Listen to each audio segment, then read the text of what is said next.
मेरे भाइयों, देखिए, इसराइल की बादशाही के साथ कुछ संगीन हुआ। इसराइल के बादशाह में खुदा को हकीर जाने और मदद तलब करने की जुर्रत थी शाम के बादशाह से, ताकि वो मिलकर हमला कर सके और यहूदा में तकसीम का बाइस बने। ऐसा कभी नहीं होगा। ये है जो खुदा उन्हें यहाँ यशायाह के 8वें बाब आयत नंबर 7 में कहता है।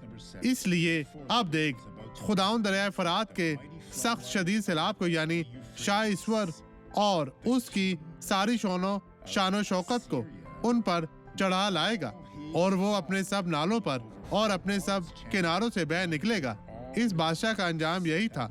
यही सच है। खुदा के खिलाफ मत खड़े हो। वो करें जो खुदाउंद आपको करने को कहता है। अब इस गवाही पर एक नजर डालें और मैं दुआ करने वापस आऊंगा। डॉक्टर ने मेरी तशखीस की और एक से ज्यादा स्क्लेरोसिस का इलाज तजवीज़ किया। आपको ये मसला था? जी हाँ। और आज आप क्या बेहतर हैं? अब मैं मामूल के मुताबिक चल सकता हूँ और मैं जानता हूँ कि अब मैं अपनी माँ के साथ आया था। ठीक है। वो है। आपकी वालदा कहाँ है? वो है। यहाँ है बहन। और अब फतह के गीत के दौरान मैं अच्छे से चल सकता हूँ। अपने आप से ही? जी हाँ, मैं चल सकता हूँ। अब बहुत अच्छे चलता हूँ। तो जी हाँ। तो ठीक है। आप मामूल से चले भाई, मामूल से चले। वो पहले इस तरह चलता था बहन?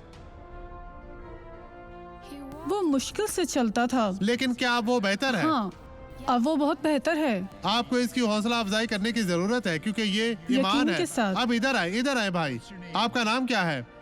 मेरा नाम लूकस है। क्या? इधर आए, भाग कर आए। ये इसे देखे लोगों, ये ठीक है। लूकस, खुदा आपको बरकत दे भाई।